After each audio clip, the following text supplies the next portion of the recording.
तो guys I know कि आप लोग ट्विटर चलाते होंगे या फिर न्यूज तो जरूर देखते होंगे, और अगर आप न्यूज देखते हैं या फिर ट्विटर चलाते हैं तो आपको ये पता होगा कि आज की डेट में भारत में क्या हो रहा है। चारों तरफ एक ही चीज हो रही है, पता है क्या? आगजनी। बसें जलाई जा रही है, ट्रेन जलाई जा रही है, प्राइवेट प्रॉपर्टी जलाई जा रही है लोगों की। एंड जो लोग इस चीज को झेल रहे हैं, अगर आप उनके इंटरव्यूज देख लेंगे तो सीरियसली आपको रोना आ जाएगा एक टाइम पे। ये जिसने भी जलाई है, जो भी स्टूडेंट है, जिसको भी नौकरी चाहिए, कम से कम ये मत करे कि किसी अनजान आदमी गाड़ी चला के चलता है। बहुत मुश्किल से आदमी गाड़ी लेता है। किसी ने भी जलाई है, वो आए यहाँ पे एक बार मेरे सामने और बोले कि ये इंसाफ है क्या, इससे नौकरी मिल जाएगी उनको। अरे मोदी जी से दिक्कत है, नीतीश से दिक्कत है, तुम आ जाइए ना।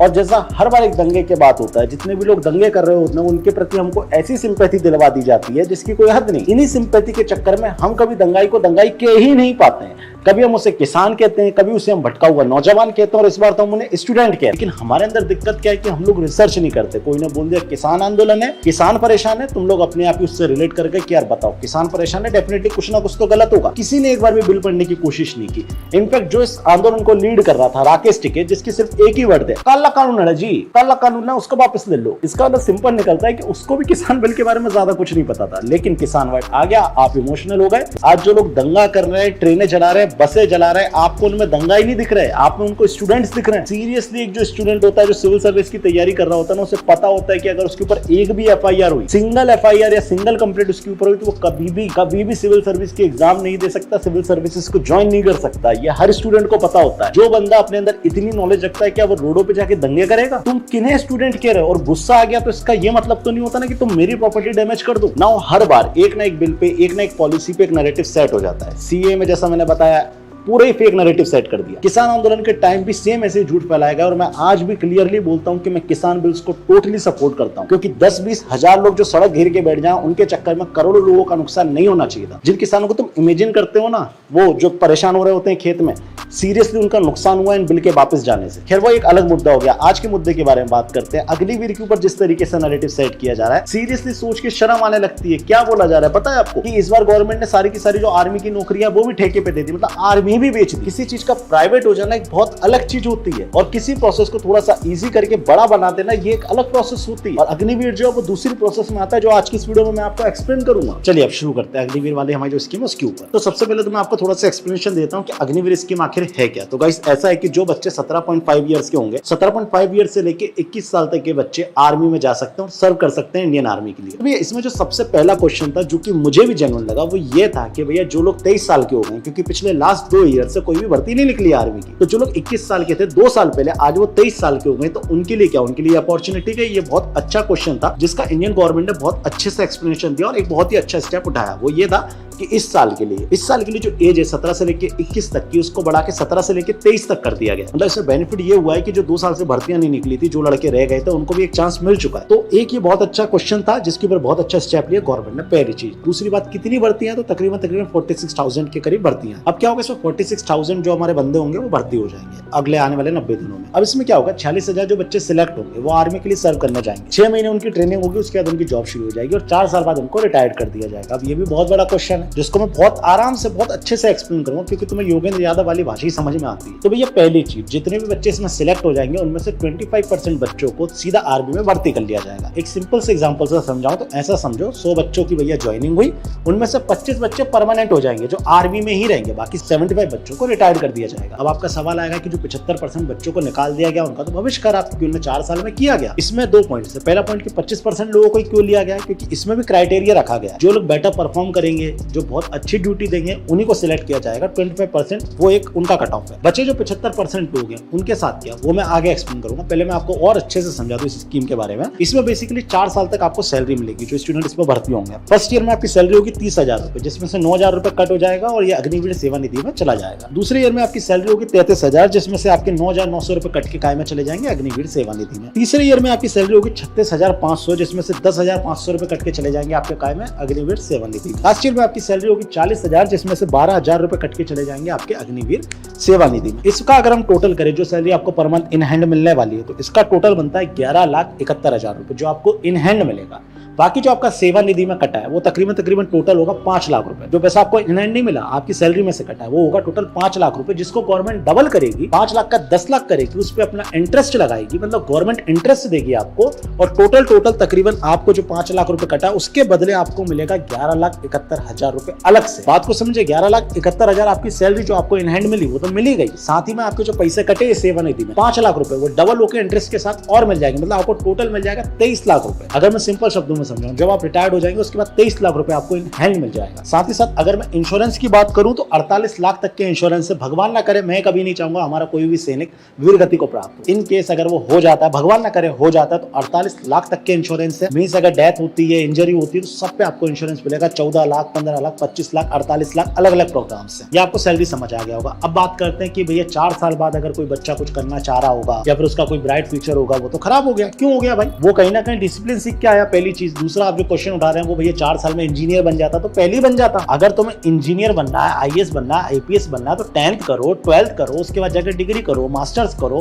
प्रिपरेशन करो, निकालो एग्जाम। तुम इसमें काय को उसको जोड़ रहे हो? तुम्हें जबरदस्ती थोड़ी ना बुलाया जा रहा है कि भाई तुम आ जाओ अपने 4 साल इसमें दो। ये तो एक बहुत बेहुदा तर्क हो गया। मैं आपको एक लॉजिकल तर्क भी दे देता हूं। अगर कोई व्यक्ति इसमें जा रहा होगा ना, तो एक प्रोग्राम बना है इंडियन गवर्नमेंट ने, तो देखो थोड़ा और सिंपल करके समझाता हूं। अगर कोई बच्चा है जो 10th करके सीधा अग्निवीर में सिलेक्ट हो जाता है, तो 4 साल बाद उसका क्या होगा? ये तुम्हारा सिंपल सा सवाल होगा। गवर्नमेंट ने एक प्रोसेस बनाई है, 4 साल बाद जैसे ही हमारा अग्निवीर रिटायर्ड होगा, उसे एक सर्टिफिकेट मिलेगा, और वो सर्टिफिकेट बराबर होगा 12th और एक डिप्लोमा के। मान के चलो 10th के बाद कोई गया, 4 साल बाद वो क्या करता? 11th करता, 12th करता और डिप्लोमा करता। डिप्लोमा 2 ही साल का होता, मान लो ITI करता। तो जो व्यक्ति 10th के बाद अग्निवीर में सिलेक्ट होगा, उसको एक सर्टिफिकेट मिल जाएगा जो बराबर होगा 12th के और डिप्लोमा के। मतलब आप ऐसा नहीं रहेगा 4 साल जब आप सर्विस कर रहे होंगे तो फिर आपकी पढ़ाई बिल्कुल छूट जाएगी, आप 10वीं पास ही कहलाओगे। नहीं, आपको जो सर्टिफिकेट मिलेगा, पहली चीज वो ये रहेगा। दूसरी बात, इसमें एक और चीज गवर्नमेंट ने ऐड करी है, वो की है 50% क्रेडिट वो आपको दे रही है। अगर कोई बच्चा अग्निवीर में सिलेक्ट होता है, 4 साल बाद वो किसी ओपन यूनिवर्सिटी में जाना चाहता है, NEP के तहत, या फिर किसी भी यूनिवर्सिटी में जाना चाहता है, तो वो जो कोर्स करना चाहता है उसमें उसको सिर्फ 50% ही मेहनत करनी पड़ेगी। लाइक 3 साल का कोर्स है ना, तो उसको सिर्फ 1.5 साल की मेहनत करनी पड़ेगी, क्योंकि 50% का क्रेडिट उसको इसलिए मिल जाएगा क्योंकि उसने अग्निवीर में सर्व किया है कंट्री के लिए, आर्मी के लिए। तो आपका ये सवाल कि 4 साल बाद उसका क्या, तो उसको देखो एक तो डिप्लोमा मिल ही रहा है, सर्टिफिकेट मिल ही रहा है, साथ ही साथ वो चाहे तो डिग्री भी कर सकता है, तो उसका कोई भविष्य खराब नहीं हुआ। ना जॉब अपॉर्चुनिटीज की बात कर लेते हैं। 4 साल बाद तो वो बेरोजगार हो जाएगा। क्यों हो जाएगा भाई? कैसे हो जाएगा? 100 में से जो 25% बच्चे उनको तो ऑलरेडी गवर्नमेंट जॉब मिली गई, वो आर्मी में चली गई। बचे हुए 75% बच्चों के लिए हमारी सेंट्रल गवर्नमेंट ने ऑलरेडी डिक्लेयर कर रखा है, जो हमारी सेंट्रल फोर्सेज है, CRPF हो गई, असम राइफल हो गई, उनमें उनको प्रायोरिटी दी जाएगी। मतलब जो सिलेक्शन की बात आएगी तो जो अग्निवीर होंगे उनको प्रायोरिटी दी जाएगी। तो भाई उनके पास चांसेस हैं। साथ ही साथ अगर वो स्टेट में सर्व करना चाहते हैं तो MP, UP, हरियाणा जैसे स्टेट्स ने क्लियर स्टेटमेंट दिया है कि वो अग्निवीरों को प्रायोरिटी देंगे स्टेट्स की जॉब के लिए, जो पुलिस हो गई या फिर सिक्योरिटी रिलेटेड जॉब्स हो गई ना। उसके अलावा भी हाल ही में हमारी जो फाइनेंस मिनिस्टर है निर्मला सीतारमण, उन्होंने फाइनेंस सेक्टर्स के जितने भी लोग हैं उन सबसे बात की। उनको बोला कि जो हमारे अग्निवीर होंगे उनको आने वाले टाइम पे जब वो रिटायर्ड हो जाएंगे, उनके पास एक्सपीरियंस होगा, तो आपको उनको अपॉर्चुनिटी देनी पड़ेगी, प्रायोरिटी देनी पड़ेगी। और बहुत सारे फाइनेंस सेक्टर्स ने इस बात को एक्सेप्ट किया है कि वो इनको प्रायोरिटी देंगे। नाउ बात रही अगर कोई बंदा स्टार्टअप करना चाहता है, अगर कोई बंदा 4 साल बाद रिटायर्ड होकर स्टार्टअप करना चाहता है, तो भी उसके पास ऑप्शन ही ऑप्शन है। पहली चीज तो गवर्नमेंट ही तुम्हारा 5 का 11 लाख तुम्हें रिटर्न कर रही है, 10-12 लाख रुपए तुम्हारे पास ऑलरेडी होगा। साथ ही साथ गवर्नमेंट ने एक और स्कीम निकाली है इसी चीज में कि जो अग्निवीर होंगे उन्हें लोन बहुत इजी मिल जाएगा। तो अगर वो कोई बिजनेस स्टार्टअप करना चाह रहे होंगे तो उनके पास लोन की भी अपॉर्चुनिटी है, खुद का भी पैसा है, वो भी कर सकते हैं। अब अगर इसमें भी तुम्हारे बेवकूफों जैसे क्वेश्चन है कि नहीं भाई उनको तो 100% दे देना चाहिए, भाई जॉब वैकेंसी भी तो हो उतनी। मतलब गवर्नमेंट अगर आज की डेट में ऐसा करते कि भैया 46,000 की जगह 10,000 भर्ती निकालती, वो सही रहता, वो एकदम परफेक्ट रहता। लेकिन आज 10,000 की भर्ती की जगह वो 46,000 लोगों को रह रही है, 36,000 30,000 लोगों को वो रोजगार दे रही है, ट्रेंड कर रही है, साथ में अपॉर्चुनिटीज भी दे रही है, वो गलत है। मतलब इतने बेहुदा घटिया तर्क होते हैं ना इन वामपंथियों के, लेफ्टिस्टों के, जिसकी कोई मतलब कोई भी अच्छी स्कीम आएगी, कोई भी अच्छी स्कीम, ये NEP का भी विरोध करते हैं। ये बोलते NEP क्यों ला रहे हो भाई? 70 साल से सिस्टम वैसे ही चल रहा है, वैसे ही चलने दो। जो बच्चे पहले पढ़ चुके हैं उनका तो भविष्य खराब हो गया ना, तो NEP हटा लो। वो तो क्या हुआ, कोविड के टाइम में ये NEP तो ये हटा नहीं पाए, वरना इतने गिरे हुए लोग हैं कि NEP का भी विरोध कर देते। अब अगला सवाल जो सबसे ज्यादा आ रहा है कि भैया रेजिमेंट्स हट जाएंगे। लोगों ने एक तो माइंडसेट ऐसा बना रखा है रेजिमेंट्स का कि अगर कोई राजपूत रेजिमेंट है या फिर बिहार रेजिमेंट है तो उसमें सारे बिहारी होंगे या फिर सारे राजपूत होंगे। ऐसा नहीं होता। जितने रेजिमेंट्स होते हैं इसमें ऑल ओवर इंडिया के लोग होते हैं और ऐसे लोगों का कहना है कि भैया अब क्या होगा, पैन इंडिया भर्ती होगी, इंडिया के सारे लोग जाएंगे तो जो रेजिमेंट्स होंगे वो खत्म हो जाएंगे। क्यों हो जाएंगे भाई? आर्मी के चीफ खुद बोल चुके हैं इस चीज को कि जो रेजिमेंट्स होते हैं उसमें हर तरीके के लोग होते हैं। ऑल ओवर इंडिया के 75% से ज्यादा लोग हर रेजिमेंट्स में होते हैं। वो एक ग्रुप होता है जो साथ में खड़ा होता है, ड्यूटी सर्व कर रहा होता है। वो कोई पर्टिकुलर कम्युनिटी के लिए नहीं होता है रेजिमेंट। तो आपको ये बात भी समझनी चाहिए कि रेजिमेंट जैसा ये बताना चाह रहे हैं वैसा नहीं है। जो हमारे वाइस लेफ्टिनेंट जनरल है बीएस राजू, वो भी एक्सप्लेन कर चुके हैं कि रेजिमेंट का मतलब वो नहीं होता जो तुम समझ रहे हो या ये तुम्हें समझाना चाह रहे हैं। और आज की डेट में आर्मी चीफ तुम्हें समझा रहा है, तुम्हें वो बात समझ में नहीं आ रही। ये कन्हैया कुमार जैसे लोग जो पहले आर्मी को कह चुके हैं, ये तुम्हें बताएंगे क्या सही है क्या गलत। तुम्हें आर्मी चीफ की बात पे बिलीव नहीं हो रहा, तुम्हें इनकी बात पे बिलीव हो रहा है। इसमें अगला जो पॉइंट है जो हमारे माननीय राहुल गांधी जी ने उठाया है कि इंडियन जो आर्मी ना वो वीक हो जाएगी क्योंकि जो हमारे आर्मी सोल्जर्स होंगे वो काफी यंग होंगे, उनके पास एक्सपीरियंस नहीं होगा। डियर राहुल गांधी जी, आप तो पहली बात मत बोलो ये सब चीजें, आप पे शोभा नहीं देती। जो वर्ल्ड की स्ट्रॉन्गेस्ट आर्मी है ना, यूएसए हो गया, रशिया हो गया, फ्रांस हो गया, आपकी favourite country Rahul ji China हो गया, वर्ल्ड की जो स्ट्रॉन्गेस्ट आर्मी है ना, उन सब में जो सिलेक्शन का पैनल है ना, जो सिलेक्शन का पैटर्न है वो इसी तरीके का है जो आज की डेट में अग्निवीर में हो रहा है। यूएसए में आज की डेट में 2 साल वाली स्कीम है, हमारे इधर तो 4 साल है, उधर 2 साल में लोगों को ट्रेन कर दिया जाता है और आर्मी के लिए सर्व करने भेज दिया जाता है। जो स्ट्रॉन्गेस्ट आर्मी कहा जाता है, वर्ल्ड की स्ट्रॉन्गेस्ट आर्मी यूएसए, उसमें इस तरीके का पैटर्न है और इन सारे पैटर्न्स को देख के ही इस पैटर्न को बनाया गया है अग्निवीर को। और ये बात कर रहे हैं राहुल जी, बात कर रहे हैं कि आर्मी कमजोर होगी। और अगर तुम्हें लग रहा है कमजोर होगी तो माननीय राहुल जी, माननीय अरफा जी के जो फेवरेट न्यूज़पेपर है द प्रिंट, उसका एक आर्टिकल आपको पढ़ के सुनाना चाहूंगा। इस आर्टिकल में बहुत क्लियरली छपा है कि 1990 में जब कारगिल का युद्ध हुआ था ना, तब उसमें जो बेस्ट परफॉर्मेंस दी थी, जिस ग्रुप ने बेस्ट परफॉर्मेंस दी, वो 3 से 4 साल ही ट्रेंड हुए सोल्जर्स थे जिन्होंने बेस्ट परफॉर्मेंस दी थी। ये प्रिंट में छपा है, ये आर्टिकल डाल दे रहा हूं, जाकर पढ़ना, पूरा पढ़ लेना, तुम्हें आ जाएगा, तुम्हें भी आंसर मिल जाएगा और शायद गांधी जी को भी मिल जाए।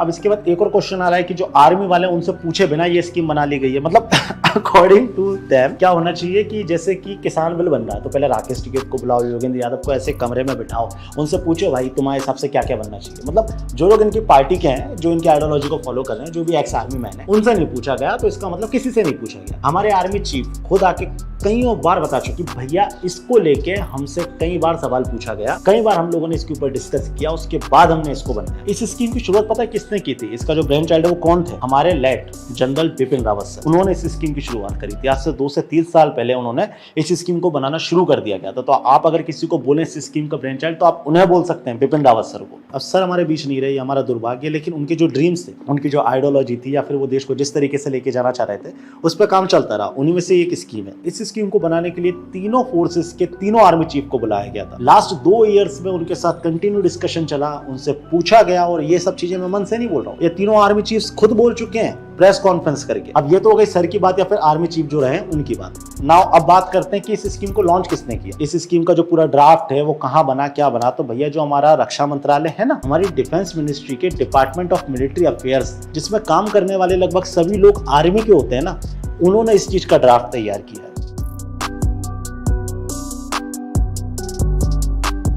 दो 2010 की ये बात है जब इंडिया में यूपीए गवर्नमेंट थी, एनडीए की नहीं, कांग्रेस गवर्नमेंट के टाइम की ये बात थी। 2010 में हमारे जनरल के राव ने इस तरीके की स्कीम लाने की बात की थी। ये मैं बात 2010 की कर रहा हूँ। उस वक्त भी इस तरीके की स्कीम आने वाली थी और इसके ऊपर चर्चा चल रही थी। पैटर्न थोड़ा सा अलग हो सकता है, ड्राफ्टिंग में बहुत सारे चेंजेस हो सकते हैं, लेकिन 2010 में इस तरीके की स्कीम के बारे में बात हो चुकी थी। तो आप समझ सकते हैं कि ये एक दिन में नहीं आ जाती है कोई भी चीज जो तुम्हें लगता है कि 2 लोग बैठे लिखा और बना दिया, ऐसा नहीं होता है।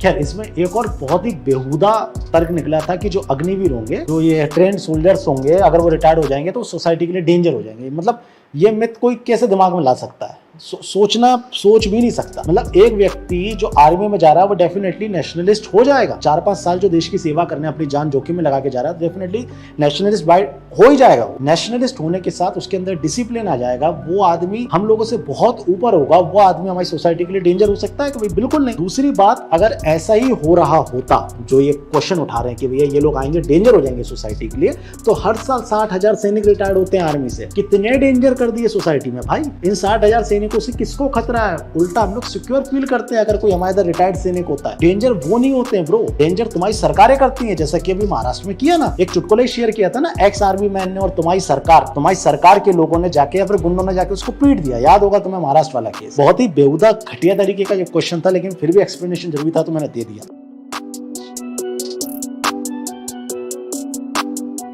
इसमें गवर्नमेंट का क्या बेनिफिट है? तो देखो क्लियर कट बात है, हमारा जो रक्षा बजट होता है, जो हमारा डिफेंस बजट होता है, वो सारी दुनिया में चौथे नंबर पे आता है। मतलब इतना ज्यादा स्पेंड करते हैं हमारे रक्षा के ऊपर, हमारे डिफेंस के ऊपर, लेकिन उसके बाद भी हमारी रक्षा बजट का जो 50% होता है वो सिर्फ सैलरी और पेंशन में चला जाता है, और बाकी बचा 50% हम मॉडर्निंग में खर्च कर पाते हैं। मतलब अच्छे अच्छे जो टूल्स देने हैं, गन्स देनी है या फिर अच्छे अच्छे इक्विपमेंट्स देने हैं, उसमें सिर्फ 50% खर्च कर पाते हैं, जबकि हमारे पास इतना बड़ा रक्षा बजट होता है। दुनिया की बड़ी बड़ी इकोनॉमीज का इतना बड़ा बजट नहीं अपनी आर्मी को लेकर जितना बड़ा हमारा है, 4th नंबर पे वर्ल्ड में, लेकिन आधा पैसा पेंशन और सैलरी में जाता है, उसमें स्पेंड हो जाता है। दैट इज द रीजन इन स्कीम्स की जरूरत है गवर्नमेंट को, जिसमें ये लोगों का प्रॉफिट भी करें, साथ ही साथ पैसा बचा के अच्छे अच्छे टूल्स में, इक्विपमेंट्स में और मॉडर्निंग में खर्च कर सकें। तो ये हमारी गवर्नमेंट के लिए बहुत ज्यादा जरूरी है। इन स्कीम्स को लाना इसलिए भी जरूरी हो जाता है क्योंकि जो 70 साल पुराना जो कार्डर है वो खत्म होना जरूरी है। आज जो ज्ञान देते हैं कि एजुकेशन सिस्टम क्यों चेंज नहीं हो रहा, वही नंबर के हिसाब से क्यों हमें जॉब मिल रही है, जब चेंज आते हैं तब तुम चेंज एक्सेप्ट क्या करते हो? भाई तुम चेंज भी तो एक्सेप्ट करो, तब ना तुम्हें समझ आएगा।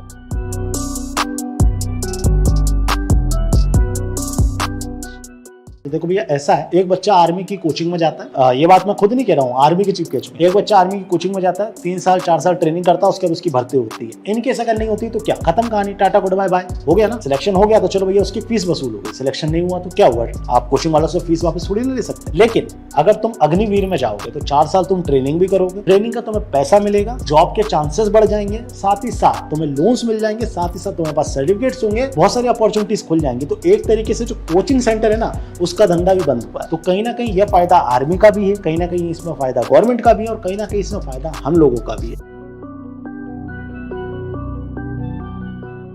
क्या इस तरीके की स्कीम पहली बार आई है? नहीं, सीनियर ऑफिसर लेवल पे एक स्कीम बहुत पहले से चली आ रही है, जिसको कहा जाता है एसएससी, शॉर्ट सर्विस स्कीम करके ये चीज होती है, जिसमें क्या रहता है कि जो सीनियर लेवल के ऑफिसर्स होते हैं उनको मैक्सिमम 10 साल के लिए ही अपॉइंट किया जाता है, उसके बाद उन्हें हटा दिया जाता है। अगर उनका काम अच्छा रहा तो उनको 14 साल, मतलब 4 साल और बढ़ा दिया जाता है, उनको टोटल 14 साल कर दिया जाता है। सेम वैसे ही अग्निवीर में, उनमें 10 साल है, इसमें 4 साल है। तो इस तरीके की स्कीम पहली बार नहीं आई, ये भी मैं तुम्हें बता दूं। हालांकि इसका कोई सेंस नहीं बनता बताने का, लेकिन बताना जरूरी ताकि तुम्हें ये चीज क्लियर रहे कि पहली बार नहीं हुआ।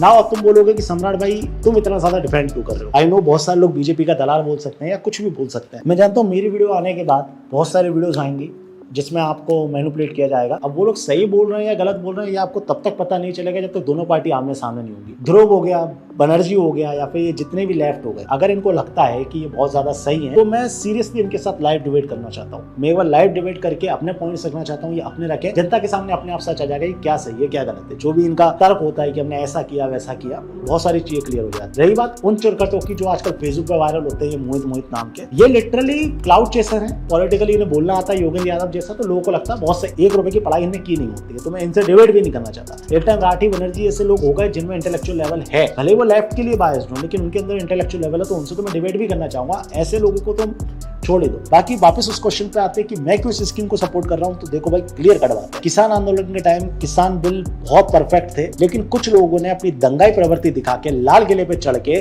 बेमतलब लोगों को मार मूर के वापस करवा लिए। दंगे की योजनाएं बनाई, गवर्नमेंट डरी, बैकफुट पे आई, और डरना भी चाहिए भाई, क्योंकि आम पब्लिक का नाश होगा ना इसमें। वो बिल वापस हुए और बहुत सारे किसानों का लॉस हुआ। सीएए इंप्लीमेंट नहीं हो पाया इसी नोटंकी के चक्कर में, सेकुलरिज्म फलाना, मतलब उसमें कुछ था ही नहीं इंडियन मुस्लिम्स के लिए, लेकिन उसके बाद बना दिया। सीएए नहीं हो पाया, आज की डेट में दंगे होते हैं, जब उनके नाम पूछे जाते हैं तो पता चलता है कहीं वो रोहिंग्यास होते हैं, कहीं वो बांग्लादेशी होते हैं, या फिर वो कश्मीर के रास्ते पाकिस्तान से होते हुए आ रहे होते हैं। तुमने सीए को सपोर्ट नहीं किया, अच्छे से इंप्लीमेंट नहीं हो पाया, दैट्स द रीजन दंगों में इस तरीके के लोग दिखते हैं, क्योंकि उनकी कोई जमीन थोड़ी ना, उन्हें उठना मारना पीटना खत्म करना है। सीए का तुमने विरोध किया, किसान बिल का विरोध किया, एनडीपी का कर नहीं पाया कोविड की वजह से, आज ये स्कीम आई है, इतनी बेहतर स्कीम आई है जिसमें लाखों युवाओं का भविष्य छुपा हुआ है, उसका भी तुम बहिष्कार कर दो, बॉयकॉट कर दो, और उन युवाओं जिनकी उम्मीद है कि तरक्की करने की, जो हमारे देश के लिए सर्व कर सकते हैं, ट्रेंड बन सकते हैं, डिसिप्लिन बन सकते हैं, हमारी सोसाइटी में एक मैसेज दे सकते हैं, तुम उनका भविष्य खराब कर दो। मुझे गवर्नमेंट से तुमसे ज्यादा शिकायतें होती हैं गाइस, तुमसे ज्यादा, और समय समय पे करता रहता हूँ मैं क्रिटिसाइज, लेकिन जब कोई सही चीज आए ना,